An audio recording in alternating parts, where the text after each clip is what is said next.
Hello everyone, this is Charu from Shri Radhe academy. तो आज मैं ज्ञान देने बिल्कुल भी नहीं आई हूँ। मुझे सिर्फ थोड़ी सी बातें करनी है अपने स्टूडेंट से। मैं स्पेशली बात करने आई हूँ 10th एंड 12th से। आप सभी को पता है आपके प्री बोर्ड स्टार्ट हो गए हैं, and not even pre boards, अगर हम अपनी अदर क्लासेस के बारे में भी बात करें तो उनके भी यूटीज़ और finals are just on their head. तो they have taken up so much stress, right. आप लोगों ने इतना स्ट्रेस लिया हुआ है कि वो आपके चेहरे पर दिख रहा है, एंड ट्रस्ट मी ये चीज़ ठीक नहीं है। अगर आप किसी भी चीज़ को बहुत ज़्यादा टेंशन में लेके करोगे तो वो कभी भी ठीक नहीं होने वाला है, ठीक है। आपको हर चीज़ क्या टेंशन फ्री होके करना है, तभी तो आप उस पर फोकस ज़्यादा कर पाओगे। तो सबसे पहले मैं बात करती हूँ प्री बोर्ड्स वालों की। तो पहली बात तो ये, प्री बोर्ड्स आपको डीमोटिवेट करने के लिए नहीं लिए जा रहे हैं। ये प्री बोर्ड्स जो है वो आपको किस लिए लिए जा रहे हैं, ताकि आपका वो लेवल चेक हो सके कि आपका प्रिपरेशन कहाँ तक पहुँचा है, राइट।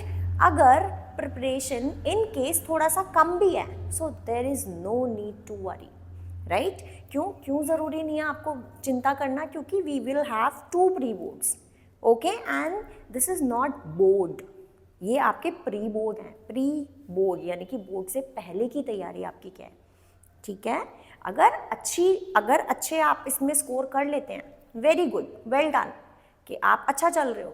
अगर आप नहीं भी कर पा रहे हो, so not a big deal, क्या, क्योंकि अभी आपके बोर्ड्स बाकी हैं and still you have time. मैं ये नहीं कह रही we will have so much time, but yes we have time. अगर आप अभी भी फोकस होकर एकदम शांत दिमाग से अपने काम करोगे तो trust me you will score good marks, ठीक है। क्योंकि सिर्फ रटना नहीं है, समझना है। तो अपनी तैयारी अच्छी रखो ना, क्या दिक्कत है। अगर आपके एक बार कम मार्क्स आ भी जाएंगे तो ऐसा तो नहीं है कि वो आपका पूरा आगे तक का रिकॉर्ड होने वाला है। तो क्या टेंशन लेना है। अगर एक प्री बोर्ड इन केस हो भी रहा है, कुछ गलत हो रहा है या आपको डर लग रहा है बहुत, कोई बात नहीं, बल्कि आपके लिए तो बहुत अच्छा है कि 2-2 प्री बोर्ड हो गए। कैसे? क्योंकि एटलीस्ट एक में अच्छा नहीं होगा तो दूसरे में अच्छा हो जाएगा, है ना। अगर इनकेस उसमें भी इतना अच्छा नहीं कर पाए जितना कर सकते हो, तो यू हैव बोर्ड्स ऑल्सो, ठीक है ना। तो बिल्कुल टेंशन नहीं लेना है। प्री बोर्ड बिल्कुल भी आप ऐसे घबराइए मत, टेंशन फ्री होकर रखिए, करिए, और जितना देना है अपना 110% दे कर आइए। आप प्लीज़ ये मत सोचिए कि इसके मार्क्स काउंट नहीं होंगे, इससे आपका लेवल चेक होगा। तो अच्छा करिए, जितना हो सकता है उतना अपना 100% दीजिए। बाकी सब आप क्या करिए, एग्जामिनर के हाथ में छोड़िए, जो भी आपका चेकर होगा उसके हाथ में छोड़िए। अपना तो बेस्ट दे सकते हैं ना हम लोग। फिर हम लोग बात करते हैं भाई कि कुछ मैं ट्रिक्स बताना चाहती हूँ आपको, ठीक है। जब आप अपना एग्जामिनेशन पेपर अटेम्प्ट करोगे तो मैं आपको कुछ ट्रिक बताना चाहती हूँ। देखिए, सबसे पहली बात तो आप पूरा पेपर पढ़ने, क्वेश्चन पेपर पढ़ने मत बैठिएगा, ठीक है। बच्चे यही गलती कर देते हैं, आधा आधा घंटा वो लोग क्या कर लेते हैं, हाफ एन आवर वो लोग क्या करते हैं भाई, एग्जामिनेशन पेपर क्वेश्चन पेपर पढ़ने में ही टाइम निकाल देते हैं। आपको नहीं करना है, और आपको आगे से नहीं करना है शुरू। आपको क्या करना है, अपना एग्जामिनेशन जो पेपर होगा, आपका क्वेश्चन पेपर होगा, आपको वो लास्ट से अटेम्प्ट करना है, ठीक है। क्यों, मैं बताती हूँ। इसकी बहुत बड़ी वजह ये है कि बच्चे क्या होते हैं ना, कि वो आगे के एक एक नंबर के क्वेश्चन करने में इतना टाइम कंज्यूम कर लेते हैं कि वो पीछे के जब वो क्वेश्चन आते हैं ना, तो इतनी हड़बड़ी हो जाती है, क्योंकि टाइम उनके पास होता नहीं फिर, तो वो हड़बड़ी में उन क्वेश्चंस को गलत कर देते हैं, जबकि वो वाले क्वेश्चन ज़्यादा ईजी होते हैं। जितने आपके 5 मार्क्स क्वेश्चन हैं, या जितना भी आपको 3 मार्क्स क्वेश्चन आए होंगे, 4 मार्क्स क्वेश्चन होंगे, वो आपको ज़्यादा ईजी लगेंगे अगर आप उसको शांति से लॉजिकफुली पढ़ेंगे, उसको रीड करेंगे, तो वो आपके अच्छे उसमें आपको फुल स्कोर हो सकता है 5 और 4 मार्क्स, ठीक है। तो आपको क्या करना है, अपना एग्जामिनेशन पेपर में, अपना क्वेश्चन पेपर में सबसे जो पीछे वाला सेक्शन है उसको रीड आउट करना है पहले, और उसको सॉल्व करने का कोशिश करना है। क्योंकि उस टाइम पे क्या है, आपको पता है कि मेरे पास अभी टाइम है, एंड मैं उसको अच्छे से रीड करके एक एक लाइन, क्योंकि देखो, अगर आपका एक 5 नंबर का क्वेश्चन एक ठीक हो जाता है तो कितना फ़ायदा है ना, पूरे 5 मिल गए। और वहीं अगर आपने पौना घंटा वो 5 MCQ सॉल्व करने में लगा दिए, ठीक है, और उसमें से भी सपोज करो कि गलत निकल गए, तो कितना नुकसान है ना।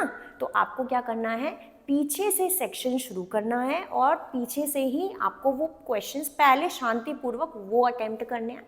फिर आप आएंगे 3 मार्क्स क्वेश्चन पे, and then you will read 2 marks and after that आप 1 मार्क MCQ पढ़ेंगे। इससे क्या है कि अगर एक आध MCQ छूट भी जाता है ना, इंसान क्या करता है फटाफट तुक्का लगा लेता है, क्योंकि MCQ का एक्सप्लेनेशन तो मांग नहीं रहे वो लोग, है ना।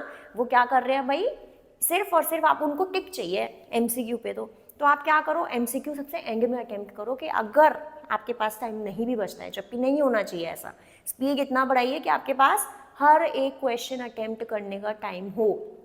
Manage your time.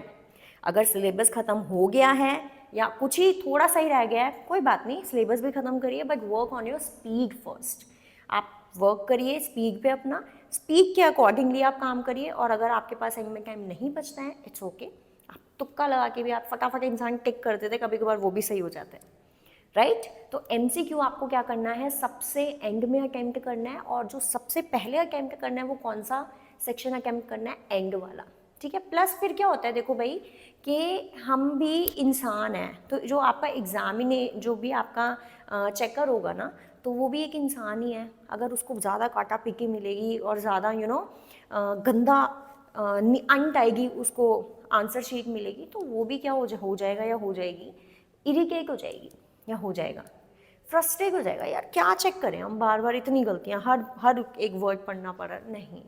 तो जितना पहले आता है उसको अच्छे से करो, ठीक है। जितना भी आता है उसको अच्छे से करो, उस वाले क्वेश्चन को पहले अटेम्प्ट करो कि हाँ ये मुझे आता है, मैं इसको एक, और वो भी नीटली अटेम्प्ट करो। इससे क्या है ना, देखो सुंदर काम किसको नहीं पसंद, है ना।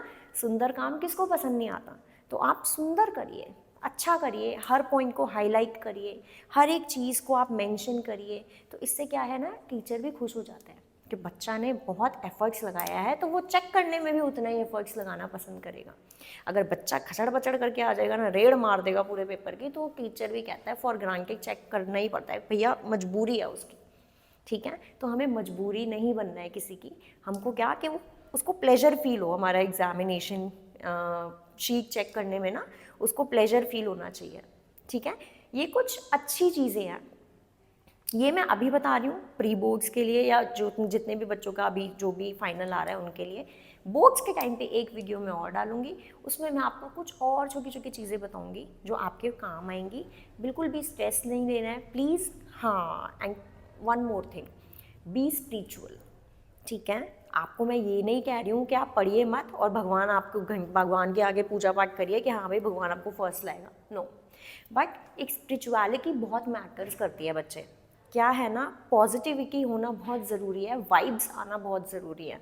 तो जो भी स्टूडेंट है मेरे, या नहीं भी है मेरे स्टूडेंट, इट्स ओके, आप इंसान हैं, आप हर चीज़ में भगवान का साथ लीजिए, ठीक है। आप जब भी सुबह उठ रहे हैं अच्छे से फ्रेश हो जाइए, इवन आपने प्रिपरेटरी लीव ली हुई है, it's okay, be on time, get up on time, and आप पूजा पाठ करिए सुबह ही सुबह, फिर आप पढ़ने बैठिए, क्योंकि जब भगवान और आपकी मेहनत एक साथ हो जाएगा तो आप नहीं हार सकते, ठीक है। तो B spiritual, be active, B punctual. अब 8 घंटे की जगह 6 घंटा सो लो, समझ आ रही है ना बात। आप क्या करो, 2 घंटे कम भी सो लो, क्या हो गया, एक बार बोर्ड का रिजल्ट आ जाएगा, जब ढोल बजेंगे, जब मिठाइयाँ बटेंगी पेरेंट्स के साथ, तो क्या होगा, वो 2 घंटे जो आप अभी कम कर रहे हो ना, वो सब वसूल जाएगा, ठीक है। तो अपने माँ बाप को भी थोड़ा सा प्राउड फील कराओ और अच्छा करो प्लीज़, ठीक है ना। अपने लिए करो, अपने पेरेंट्स के लिए करो, अपने टीचर्स के लिए करो जो आपके साथ इतना मेहनत कर रहे हैं, एंड बिल्कुल स्ट्रेस फ्री होकर पढ़ाई करो। अभी भी है हमारे पास हैं, तो टाइम इतना है कि अगर अभी से भी कॉपी लेके बैठोगे, शुरुआत करोगे तो हो जाएगा, लेकिन दिल से कोशिश करो, ऐसे नहीं कि बस निकालना है 10th, ऐसे नहीं। 10th और 12th ऐसी चीज़ें हैं बेटा जो हर कोई आपका स्कोर पूछता है। इवन मैं इतनी बड़ी हो गई हूँ, मेरी इतना समझ रहे हो लाइफ में आगे हो गई हूँ मैं, बट स्टिल अब भी मेरे से क्या होता है, यही पूछा जाता है कि अच्छा क्या स्कोर था 10th और 12th का। तो वो आपका कभी पीछा नहीं छोड़ते हैं ये मार्क्स, ठीक है। आपसे कोई नहीं पूछेगा 8th क्लास में कितना आपने स्कोर किया, या 6th में कितना किया, या 11th में कितना किया। 10th और 12th का स्कोर आपके बच्चे भी यही पूछेंगे आपसे कि आपने कितना स्कोर किया था, ठीक है ना। तो अच्छे से करो मेहनत और टेंशन फ्री रहो, कोई भी दिक्कत होती है जस्ट DM मी, आप मुझे एक मैसेज छोड़ दो कि मैम मुझे आपसे बात करनी है या कुछ भी है, मैं ज़रूर आपसे बात करके कोशिश करूँगी कि मैं आपका जो मूड है वो लाइटन अप कर दूँ, आपको थोड़ा पॉजिटिविटी दे दूँ अपनी तरफ से, जिससे कि इंसान, क्योंकि देखो मैं मानती हूँ कि मैं अपना दिमाग नहीं दे सकती आपको, राइट, या मैं क्या, कोई भी आपको अपना दिमाग नहीं दे सकता, आपके दिमाग में वो घुट्टी नहीं डाल सकता कि नहीं नहीं नहीं मैं आपको एक दिन में सारी चीज़ें पढ़ा दूंगी, मैं एक दिन में आपको इंटेलिजेंट बना दूंगी। नहीं, मैं आपको पॉजिटिविटी तो दे सकती हूँ ना, मैं आपको वाइब्स तो दे सकती हूँ ना, मैं आपको होप तो दे सकती हूँ, yes you can do it. वही बहुत होता है, इंसान को एक उम्मीद भी बहुत होती है कि हाँ मैं ये कर सकता हूँ या मैं कर सकती हूँ। और आप लोग तो इतने इंटेलिजेंट हो कि मैं मानती हूँ आप आगे जाके फ्यूचर हो हमारे इंडिया का, हमारी जनरेशन के आप फ्यूचर हो। तो प्लीज़ अपने ऊपर वर्क करो, और ये कुछ महीने हैं जो आप प्लीज़ सारी चीज़ें छोड़ दो, फ़ोन, सोशल मीडिया, सब कुछ, सिर्फ वर्क ऑन योर सेल्फ, ठीक है। Thank you very much. कोई भी ज़रूरत होती है I am available for you, and all the best. And जब भी रिजल्ट आएगा प्लीज़ टेल मी।